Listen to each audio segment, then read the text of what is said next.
Patrik, nemoj se kladit, nemam novaca!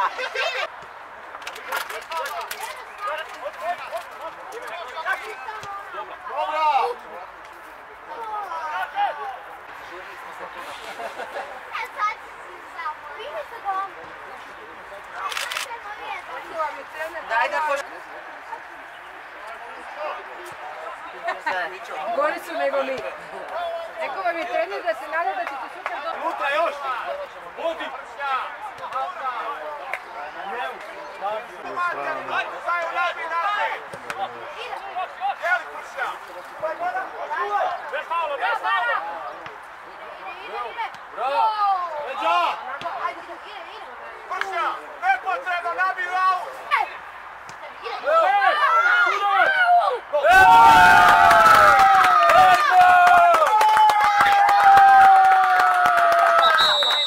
Dobra utakmica sa 5 golova. Evo, čestitam ekipi iz Zeta na fair korektnoj igri. Imaju zanimljivih igrača mladih. Ovo su, ja mislim, dvije najmlađe momčadi u ligi. Mi smo bili danas malo spretni i sretni, zabili smo jedan gol više i došli na pobjedu. A oba dvije ekipe smo jebeno smo igrali. Borba najmlađih ekipa u lizi. Nažalost, bili su bolji za malo brzine i više su dali.